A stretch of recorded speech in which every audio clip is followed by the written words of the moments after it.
पण कॅबिनेट बैठकीआधी कृषी मंत्री दत्ता भरणे हे NDTVवर आले। राज्यात 1,83,00,000 एकर शेतीचं नुकसान झाल्याचं भरणे यांनी म्हटलंय आणि सरकार लवकरच मदत करेल असं भरणे यांनी म्हटलं आहे।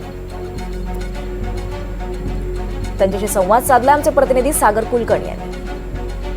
महाराष्ट्रामध्ये विशेषतः मराठवाडा आणि पश्चिम महाराष्ट्रात सोलापूर जिल्ह्यातल्या काही तालुक्यांमध्ये प्रचंड पाऊस झाला, अतिवृष्टी झाली आणि शेतकऱ्यांचं प्रचंड नुकसान झालं आहे। गेली 2 कॅबिनेटमध्ये शासनाच्या वतीने वेगवेगळी आश्वासनं दिलीत।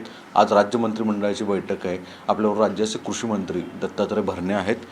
दत्ता मामा, शेतकऱ्यांना खूप आशा आणि अपेक्षा सरकारकडनं आहे, किमान आज तरी काही मेजर घोषणा होईल असं अपेक्षित आहे। खरं तर निश्चित प्रकारे शेतकऱ्यांची अपेक्षा असणं साहजिक आहे, कारण का या राज्यामध्ये खूप मोठं नुकसान हे माझ्या राज्यातील शेतकऱ्यांचं झालेलं आहे। खरं तर पूर्वी पण पाऊस राज्यामध्ये पडायचा, पण हवामान बदलामुळं काय म्हणा, पण एका दिवशीच एका वर्षाच्या सरासरी एवढा पाऊस या राज्यामध्ये झाला। आणि शेवटी हे निसर्गाचं संकट आहे आणि या संकटात त्यामुळं खूप मोठं नुकसान हे माझ्या राज्यातील शेतकऱ्यांचं झालं। आमच्या राज्यातले सगळे मुख्यमंत्री, दोन्ही उपमुख्यमंत्री, मंत्रिमंडळातील सगळ्या सहकाऱ्यांनी राज्यामध्ये ठिकठिकाणी जिथं जादा नुकसान झालं आहे त्या ठिकाणची पाहणी केली। एक राज्याचा कृषी मंत्री म्हणून मीही पाहणी केली, परंतु तिथं गेल्यानंतर निश्चित प्रकारे त्या बिचाऱ्या शेतकऱ्याचं स्वप्नाचा नक्की एक आपण चक्काचूर ह्यासाठी म्हणूया की, कारण कुठलाही शेतकरी जे शेतामध्ये पीक घेतो आणि तो एक हातातोंडाशी आलेला घास त्याचा वाया गेलेला आहे, त्याच्यावर त्याने अनेक स्वप्न माझ्या शेतकरी बांधवांनी त्यावरती रंगवली होती आणि नुकसान झालेलं आहे राज्याचा। आज जर नुकसानीचा संपूर्ण आकडा घ्यायचा झाला तर राज्यामध्ये 1,86,00,000 एकर क्षेत्र हे अतिवृष्टीमुळं बाधित झालेलं आहे। शेतीच्या पिकात झालंय, फळबागाचं झालंय, जमीन वाहून गेली आहे, कुणाच्या घरामध्ये पाणी शिरलंय, कुणाच्या घराची पडझड झाली आहे, कुणाची गाई म्हशी वाहून गेलेल्या आहेत, पाण्यामध्ये वाहून गेलेल्या आहेत, शेळी मेंढी वाहून गेलेल्या आहेत।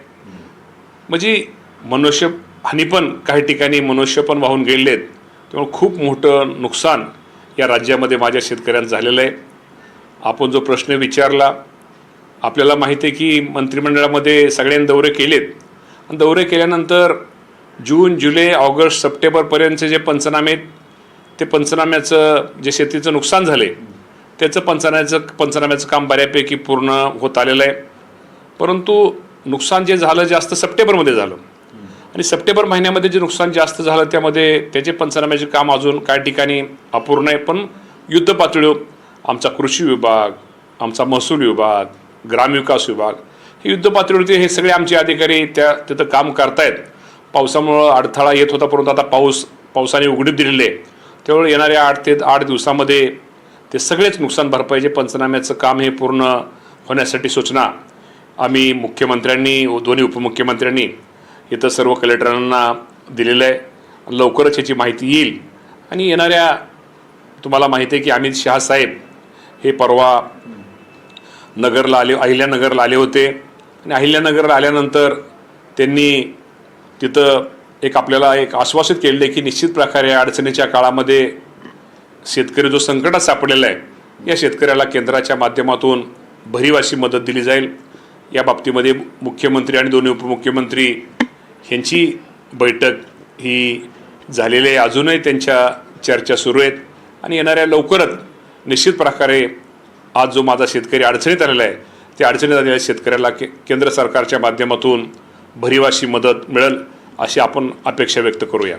पंतप्रधान नरेंद्र मोदींचा दौरा उद्या आणि परवा 8 आणि 9 तारखेला आहेत, तत्पूर्वी काहीतरी मेजर घोषणा अपेक्षित आहे असं शेतकऱ्यांना असं आशा आहे।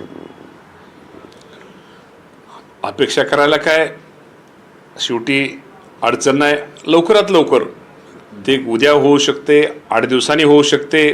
सगळा एक अंदाज आपण जे नुकसान झाले त्या नुकसानीचा एक अंदाज घेऊन किंवा एक बरोबर फिगर घेऊन त्या बाबतीमध्ये निश्चित प्रकारे राज्य सरकार या बाबतीमध्ये शेतकऱ्यांना कशी जास्तीत जास्त भरीव मदत होईल यासाठी राज्य सरकारचा प्रयत्न आहे.